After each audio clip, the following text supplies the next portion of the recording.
Okay ચલો, તો amplification જેવી પ્રક્રિયાઓ છે. આની અંદરથી ટ્રાન્ઝિસ્ટર બની શકાય છે, ટ્રાન્ઝિસ્ટર એમ્પ્લીફાયર, પછી ઓસિલેટર બનાવશો ને પછી તમે આઈસી બનાવશો. તો આઈસી નું નિર્માણની અંદર આ મૂળભૂત ભાગ બને અને એ વખતે તમારે પ્રવાહની પ્રચંડ પ્રવાહની જરૂર પડે, મોટા પ્રવાહની જરૂર પડે, ડીસી પ્રવાહ પાછો.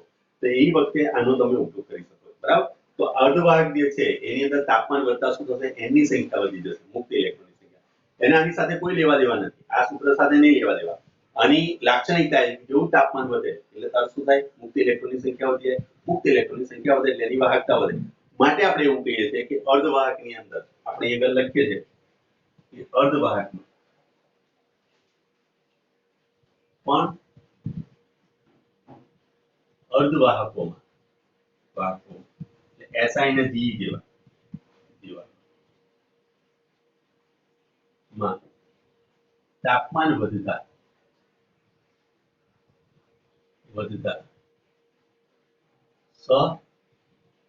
સહસંયોજક બંધમાં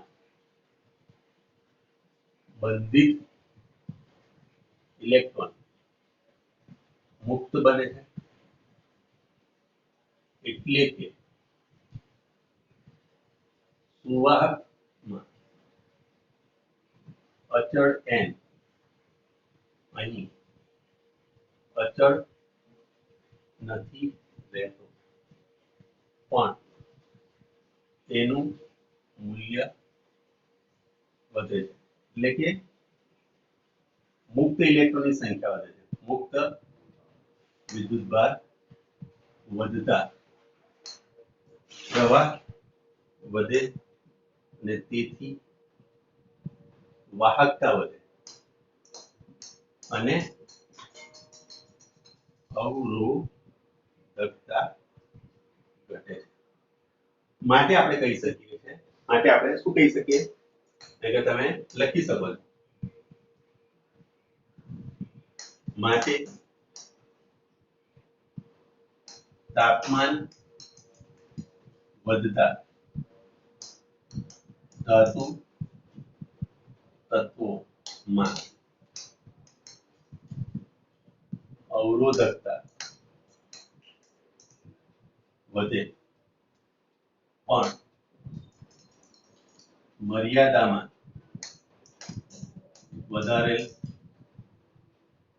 વધારેલ તાપમાન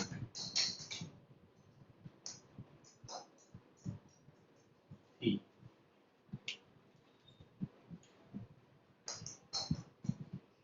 અર્ધવાહકમાં વાહકતા વધે અને અવરોધકતા ઘટે. આ શબ્દ મેં એટલા માટે વાપર્યો કે જો તમે તાપમાન વધે તો સીધી વાહકતા વધી જ જાય છે એવું તમે ધારી ચાલો, તો જો વધારે પડતું તમે એને તાપમાન આપી દો તો પીગળી જાય. ખોરાકને પણ અમુક લિમિટ સુધી જ આપણે ગરમ કરીએ છીએ, યાદ કરજો. ખીચડી બનાવવા માટે આપણે 2-3 કલાક સુધી એને ગેસ પર નથી રાખતા, એ તો કશું જ નહીં રહે. એવી રીતે અહીંયા પણ તમે મર્યાદામાં વધારો. આની ઘણી બધી લાક્ષણિકતાઓ છે, એ પણ આપણે તમે આગળ જતા ભણવાના છો. બરાબર. ખાસ કરીને ઇલેક્ટ્રોનિક્સનો દસો તો બોલો, આમાં કોઈ તકલીફ? 3 થી 4 માર્કનો સવાલ બને. કોઈ ડાઉટ આમાં? કોઈ કન્ફ્યુઝન? માનસી, પરીના, માનવ, રિયાઝ, મિતુલ, કોને ડાઉટ આમાં? ઓકે ચલો, વેરી ગુડ. આ જે કઈ વસ્તુ મેં લખી છે એ વસ્તુને ફીલ કરજો તમારા મનથી, અંદરથી. ચોપડીની અંદર એટલું બધું ડિટેલ્સમાં નથી આપ્યું કે ભાઈ આ શા કારણે તેનું તાપમાન વધી જાય અને શા કારણે એની વાહકતા વધે છે, શા કારણે એની અવરોધકતા ઘટે છે. આ બધી વસ્તુ મેં તમને સમજાય છે, લખી છે, અને મનન કરવાનો પ્રયત્ન કરજો. આ જ જ્ઞાન છે. બાકી તો બધું ચોપડીમાં ગોખણ પટ્ટી કરવા વાળું તો બધું બહુ છે. આને સમજવાનો પ્રયત્ન કરજો. બરાબર.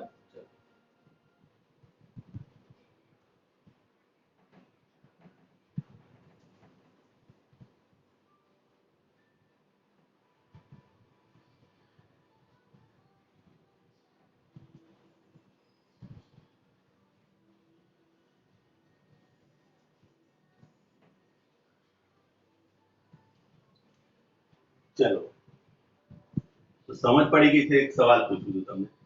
તાપમાન વધતા અર્ધવાહકમાં શું થાય? વાહકતા વધે કે ઘટે? તાપમાન વધતા અર્ધવાહકમાં વાહકતા વધે. અને ધાતુ તત્વમાં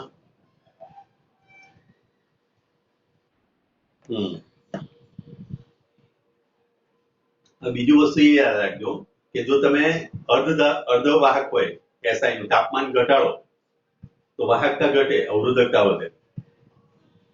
એમાં ઉલટું થઈ જશે, બરાબર. જ્યારે ધાતુ તત્વમાં શું થાય, તમે તાપમાન ઘટાડો, બરાબર. દાખલા તરીકે તાપમાન તમે ઘટાડતા ઘટાડતા કેલ્વિન પર જતા રહે, બરાબર. 4 કેલ્વિન સુધી લઈ જાઓ તો 4 કેલ્વિન સુધી લઈ જશો તો એનો અવરોધ શૂન્ય થઈ જશે, એની વાહકતા પ્રચંડ થઈ જશે. પ્રચંડ એટલે ઇન્ફાઇનાઇટ થઈ જશે, અને એને કહેવાય સુપર કંડક્ટર, બરાબર. મેં તમને થોડું ઘણું આ પણ ખ્યાલ આપ્યો તો તમે વિચારજો કે તાપમાન સાથે કેટલું બધું રિલેશન છે. અને નજીકના ભવિષ્યની અંદર તમે તાપમાન જે છે એના વિશે જો આગળ જ્યારે તમે જોશો, એકચ્યુઅલી હું તમને કહું કે તાપમાન જે રાશિ છે એ બહુ ખતરનાક રાશિ છે. એને સમજવાનો આપણે જેમ જેમ પ્રયત્ન કરીશું તો અલગ જ વસ્તુ આપણી જોડે આવશે, બરાબર. તો સ્વાભાવિક વસ્તુ છે કે તાપમાન વધારતા અને ઘટાડતા તમે ઘટાડી દો તો સુવાહક જે છે એ સુપર કંડક્ટર બની જાય, એકદમ શુદ્ધ સુવાહક બની જાય, બરાબર. સુપર કંડક્ટર એટલે મેં તમને એના 2-3 દિવસ પહેલા જ કીધું કે એક જ વાર તમે પ્રવાહ અંદર દાખલ કરો એક રૂમની અંદર, એ 10 લાખ વર્ષ પછી ડીકે શરૂ થાય, તમે વ્યય થવાની શરૂઆત કરે. નોર્મલ આપણી બેટરી 8 કલાકે 6 કલાક પછી ડીકે શરૂ કરે, એમાં પાવર ઘટી જાય, જ્યારે એની અંદર કેટલા 10 લાખ વર્ષ લાગે. તો જો આનું સંશોધન થઈ રહ્યા છે, આ ચેપ્ટર છે આપણો, ટોપિક બી છે આનો, બરાબર. એ તમે વિચારજો આની વિશે પણ, બરાબર. માટે સાયન્સ સૌથી સારો સબ્જેક્ટ છે આપણી માટે, બરાબર. ચલો આગળ જઈએ, દાખલો જોઈએ. ચલો લાઈટ કરું, અંધારું પડે ને થોડું, મને એવું લાગે છે.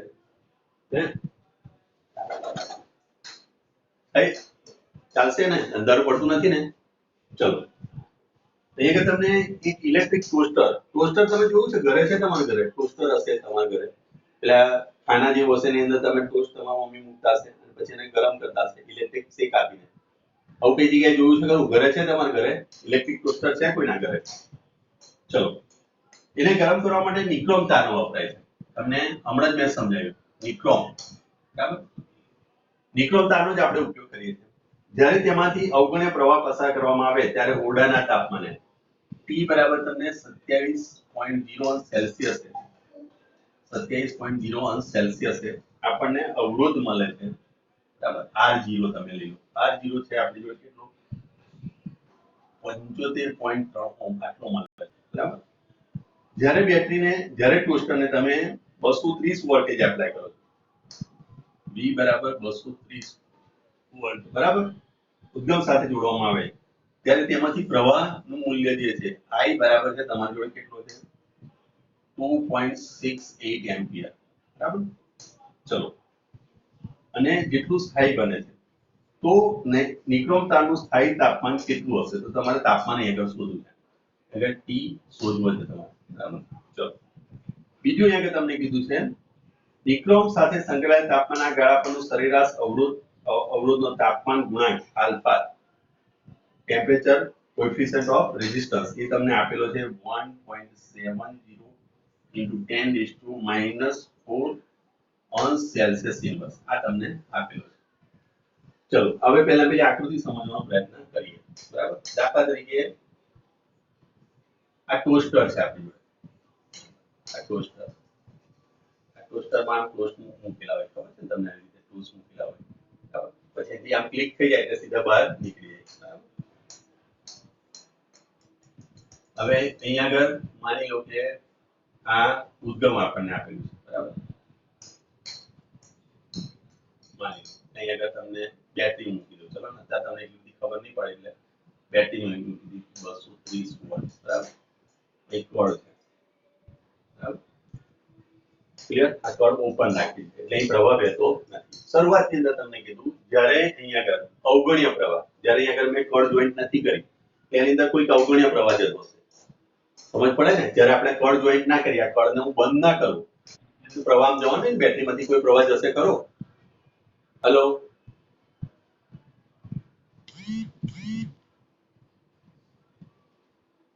ખબર પડી કે નહીં તમને? અહીંયા આગળથી મેં જ્યારે પ્રવાહ આપ્યો નથી, કોઈ વોલ્ટેજ એપ્લાય નથી કર્યો, ત્યારે અહીંયા આગળ એની ઉષ્મીય ગતિને લીધે આની અંદરના જે ધાતુના તાર છે એના ઇલેક્ટ્રોનની ઉષ્મીય ગતિને કારણે અવગણ્ય પ્રવાહ વહે. આ જે તાર હોય ને સુવાહક અથવા તો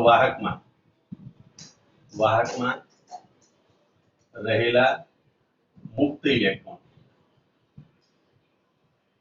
ઉષ્મીય દોલનો ને લીધે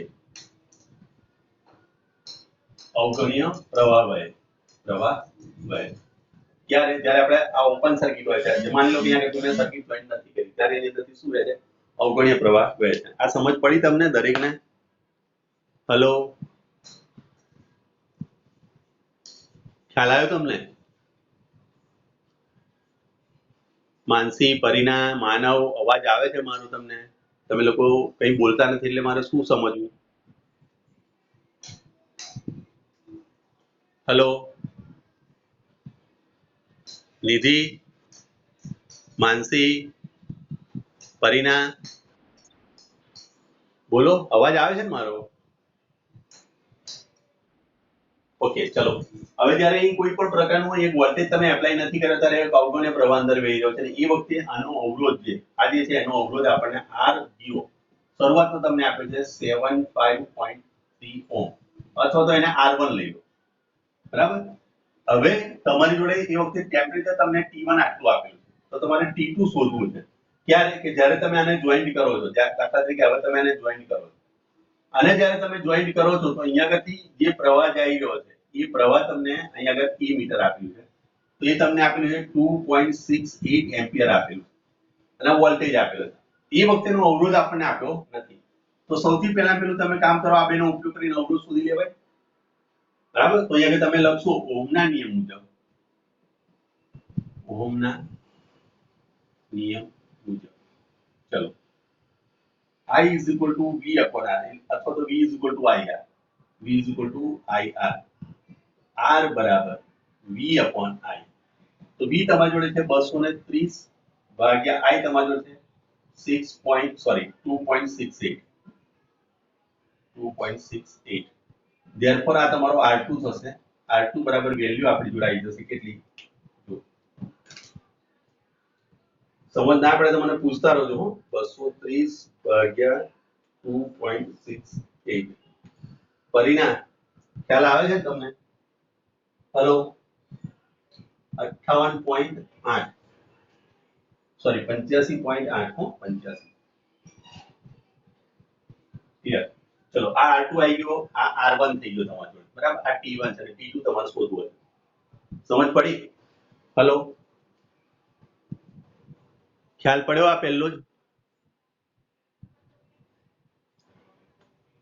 અવાજ નથી આવતો મારો ચલો હવે તમારી જોડે સવાલ એ થવો જોઈએ કે આને કારણે અહીંયા આગળ જ્યારે આ પ્રવાહનું નિર્માણ થયું આ પ્રવાહ અંદર દાખલ થાય છે આ રીતે અને આ રીતે I અને V પછી હું R2 લાવું છું હવે શું થવાનું હવે આ તારનો પણ કોઈક અવરોધ હશે આ ટોસ્ટરનો પણ કોઈક અવરોધ હશે અવરોધને કારણે શું થવાનું કે અહીંયાથી જેવો અંદર પ્રવાહ જશે એટલે શું થયું પ્રવાહ દાખલ થવાને કારણે એના અસ્વસ્થ દૂર થવાના ધન આયન જોડે અથડાશે પાછળનું તાપમાન વધશે તો તાપમાન જ્યારે મેન્ટેન થાય ત્યાં એટલા માટે એક તમને શબ્દ વાપરે છે સ્થાયી તાપમાન શું શોધવાનું છે આપણે સ્થાયી તાપમાન કારણ કે શરૂઆતમાં જેવો અહીંયા પ્રવાહ દાખલ થશે જેવો ઇલેક્ટ્રોન આની અંદર દાખલ થવાનો એટલે બધી ઉર્જા ગુમાવશે ધન આયનને આપશે બરાબર પછી પાછળ એક બીજો ઇલેક્ટ્રોન આવશે બીજો ઇલેક્ટ્રોન આવશે તો આ બધા ઇલેક્ટ્રોન વારાફરતી આવતા જશે તેમ તેમ એ શું કરશે એટલે ધન આયનને ઉર્જા આપતા જશે ફરી પાછા ઉર્જા ગુમાવશે ઉર્જા મેળવશે ઇન બિટવીન આનું તાપમાન વધતું રહેશે ધીરે ધીરે ધીરે વધારો થતો જશે એક સમય એવો આવશે કે એ તાપમાન એક અચળ તાપમાન થઈ જાય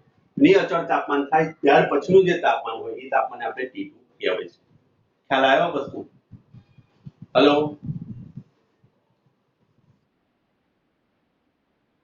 મૈત્રી હવે મૈત્રીને શું થયું ફરી પાછું મેં તો ચલો ફરી વાર લિંક મોકલી દેવું બરાબર તમને બધા એક કામ કરો તમે બધા ફરી જોઈન થાઓ બરાબર ચલો ફરી જોઈન થાઓ બધા ચલો લિંક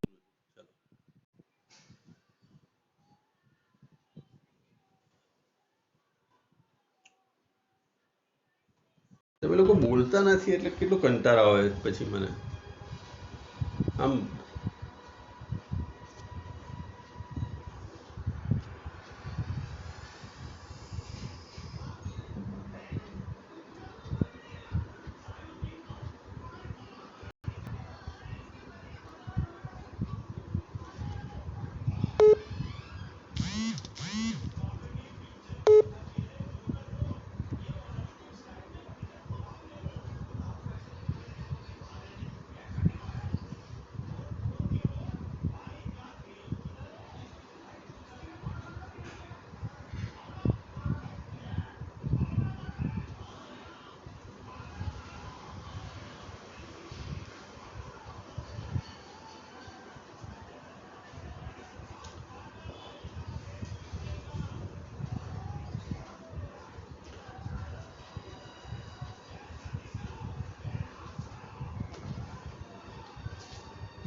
चलो आई गया बता।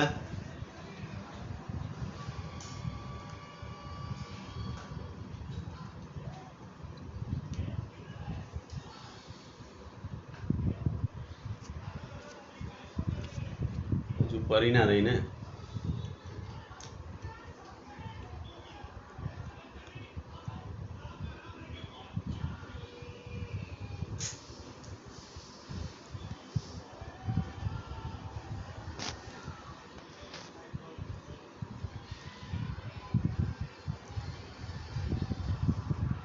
ओके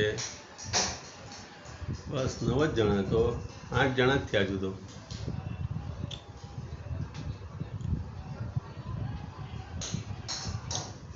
ओके चलो अहीं ध्यान आपी दो बराबर। रेकॉर्डिंग चालू ज छे।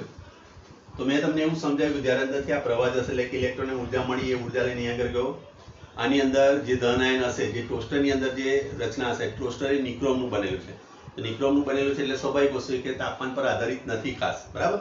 પણ અહીંયા આગળ જ્યાં સુધી આનું ટેમ્પરેચર મેન્ટેન નહીં થાય ત્યાં સુધી શરૂઆતમાં તમને શું થશે તાપમાનમાં વધારો થશે। એક સમય એવો હશે કે અહીંયા તાપમાન અચળ થઈ જશે બરાબર। અને એ તાપમાન તમને આગળ સ્થાયી તાપમાન અહીં શોધવાનું પૂછેલું છે બરાબર। तो स्वाभाविक वस्तु है कि हवे आपणी जोड़े सूत्र आपणे जाणीए छे rho is equal to rho 0 1 plus alpha delta T आ सूत्र आपणे जोड़े हतुं। तो आना परथी मैं एक सूत्र तमने बनाव्युं हतुं। आना बराबर लखाय r अथवा तो अहीं तमे लखशो r2 आ लखाय r1 प्रारंभिक 1 plus alpha t2 minus t1 clear. अमारे t2 शोधवो छे એટલે અહીંયા આગળ હું શું કરીશ જો આના પરથી આ सूत्र બનાવ્યું ખ્યાલ પડ્યો ને દરેકને। રો પરથી r નું सूत्र મેં બનાવ્યું नीचेનું खबर पड़ी आ। हेलो सर ओके चलो ख्याल आई गयो छे तमने तो वांधो नहीं। चलो हवे जो आनी अंदरथी मारे t2 ની કિંમત જોઈએ છે બરાબર। આ સૂત્ર તમારું r બરાબર રો l બાય a આ બંને અચળ છે માટે r પ્રોપોર્શનલ ટુ રો કહેવાય અને આના પરથી તમે આ વસ્તુ લખી શકો છો। તો અહીંયા હું આમ લખી શકું r2 બરાબર r1 અંદર ગુણ્યો plus r1 alpha t2 minus t1। હવે r1 નું આ બાજુ લાવું છું તો r2 minus r1 is equal to r1 alpha t2 minus t1 થાય। ધેરફોર મારે t2 માઈનસ t1 ને હું કરતા બનાવું કૌંસને તો એ કરાવશે r2 માઈનસ r1 છેદની અંદર r1 अल्फा થાય। મારે જોઈએ છે કિંમત કોની t2 ની કિંમત જોઈએ છે।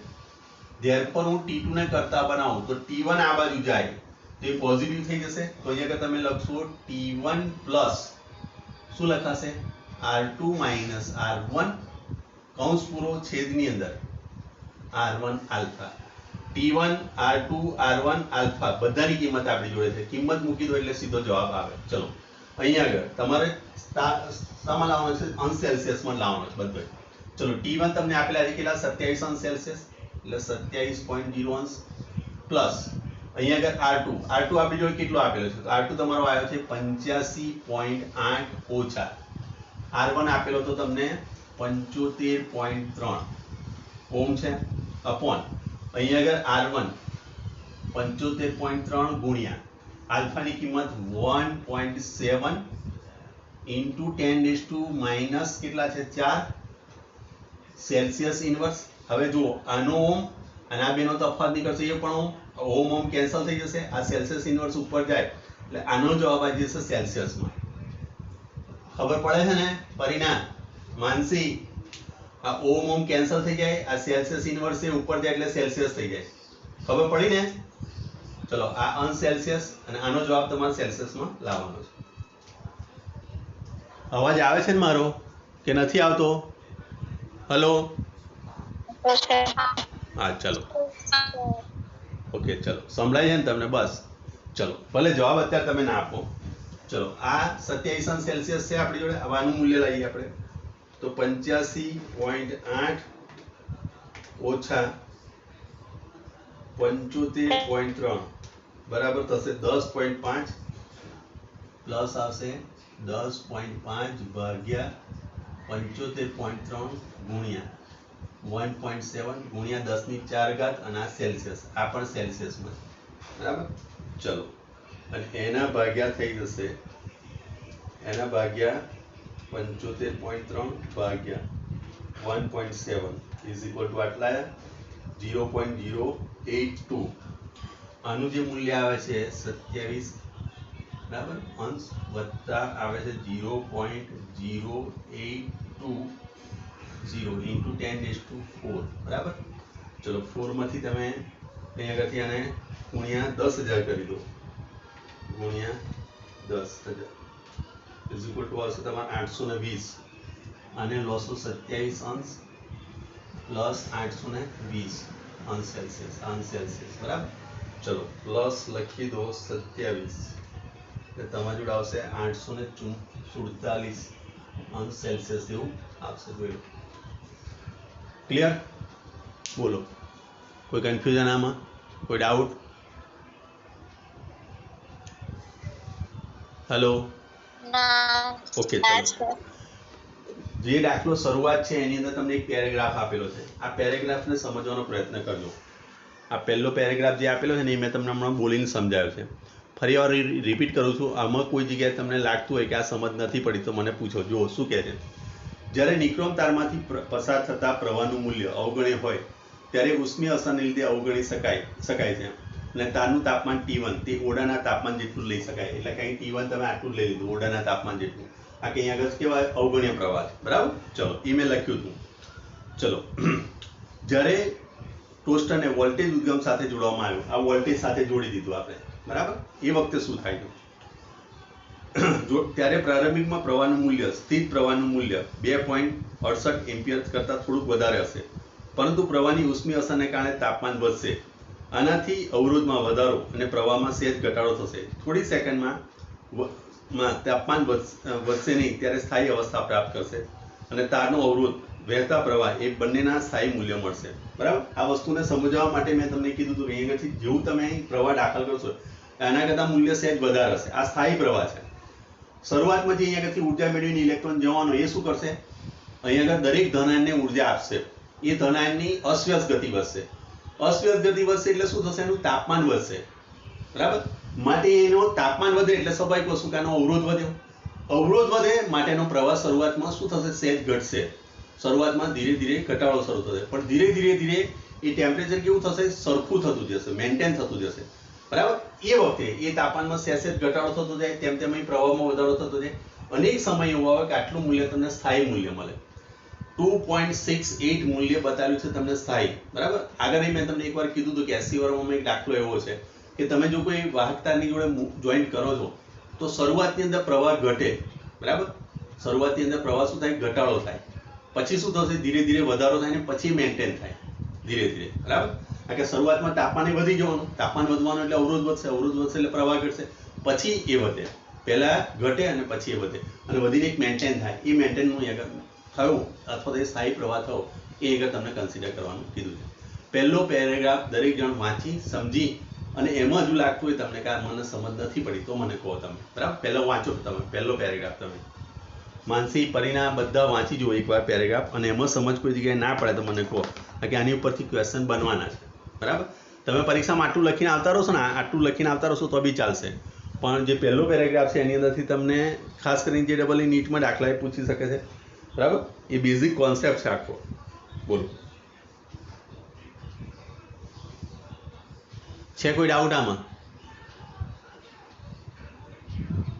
હેલો, નથી ને? ચલો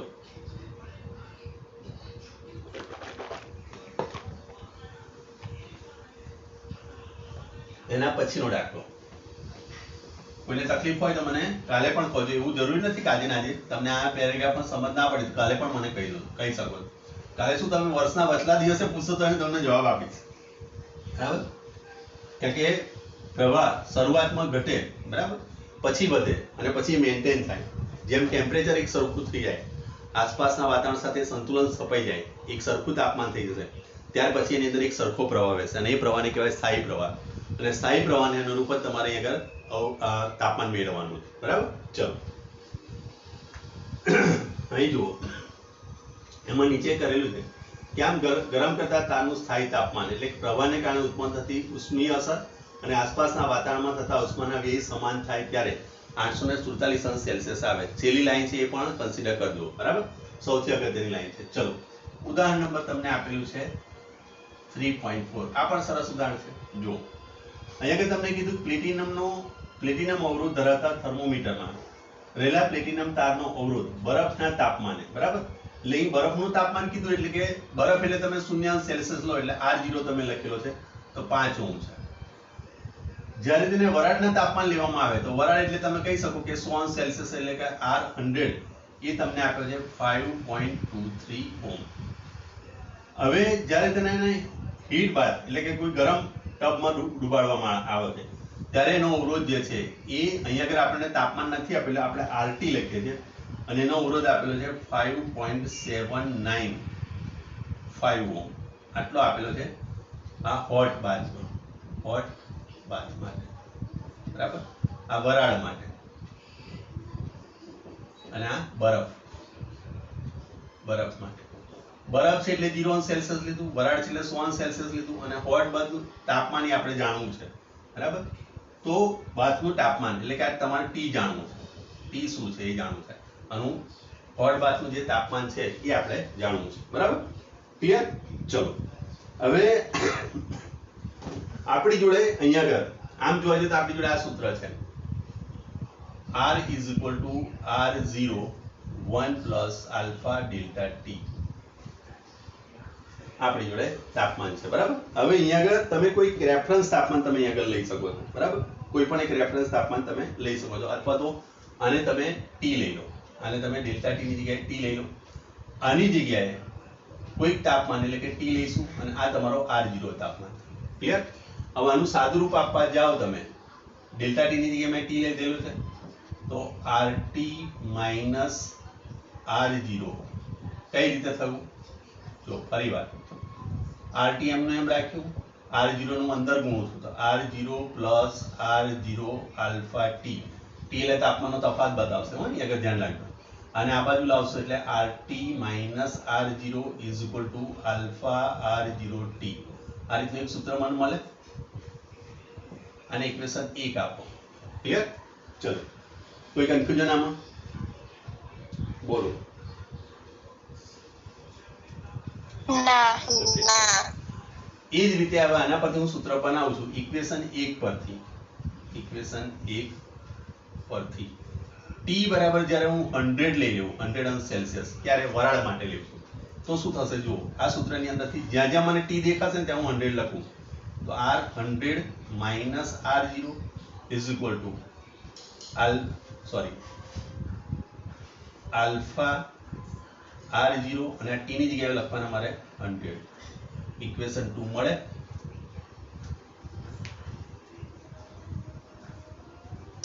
પહેલા પરથી મેં સૂત્ર બનાવ્યું, બીજું ખબર પડી? ઓકે, ચલો. તો હવે અહીંયા તમે જુઓ ઇક્વેશન 1 અને 2 નો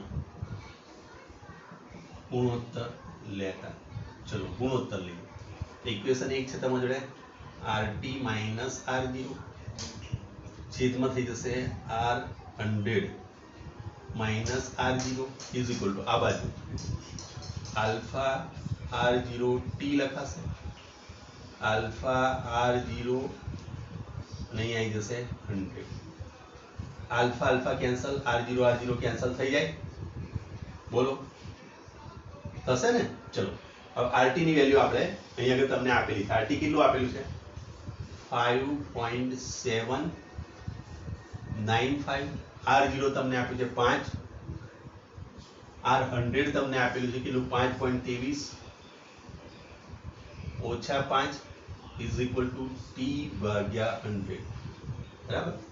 ધેરફોર અહીંયા આગળથી તમે આનો ડિફરન્સ કાઢશો એટલે તમને લખશે 0.795. ઉપર આવશે 0.795 છેદની અંદર આ 5 આમાંથી બાદ કરશો એટલે 0.23 આવશે ઇઝ ઇક્વલ ટુ આ બાજુ આવશે T ભાગ્યા 100. અને હું ફરી સાદું રૂપ આપું એટલે T બરાબર 100 ગુણ્યા 0.795 ભાગ્યા 0.23 ઇઝ ઇક્વલ. ચલો, હવે એનો જવાબ લાવીએ જો 0.795 ભાગ્યા 0.23 ઇઝ ઇક્વલ ટુ આટલા અને ગુણ્યા તમે 100 કરો ઇઝ ઇક્વલ ટુ હશે તમારે 345.6 345.6 અંશ સેલ્સિયસ આવે છે 6 અને 5 આવે છે પાછળ 65 લઈ લો ચલો આટલા અંશ સેલ્સિયસ બોલો ખ્યાલ પડ્યો પરિણામ માનસી હા સર જો આ સૂત્ર તમારું મેન સૂત્ર આ છે r is equal to r01 plus alpha delta T આ ડેલ્ટા ટી જ્યાં હતો ત્યાં મેં ટી મૂકી દીધો આની જગ્યાએ મેં આરટી લઈ લીધું બરાબર બાકી એઝ ઇટ ઇઝ રહેવા દીધું એના પછી મેં એને છૂટું પાડીને એક સમીકરણ બનાવ્યું એ સમીકરણની અંદર આરટીની જગ્યાએ r100 મૂકી દીધા અને એક બીજું સૂત્ર બનાવ્યું અને આ બંનેનો ગુણોત્તર મોટા ભાગના દાખલા JEE નીટની અંદર આ ટાઈપની તમારા આઈડિયા ટ્રીક વાપરીને જ લાવવાનો રહેશે એટલે મહેરબાની કરીને આ બધી ટ્રીક તમારા માઇન્ડમાં રાખજો બરાબર JEE નીટમાં આના બેઝ પર જ દાખલા આવે છે બરાબર ચલો કોઈને ડાઉટ છે ખરો આવે કશો આમાં જવાબ આવ્યો આમાં હલો છે કોઈ ડાઉટ ના ચલો મળીએ કાલે બરાબર ચલો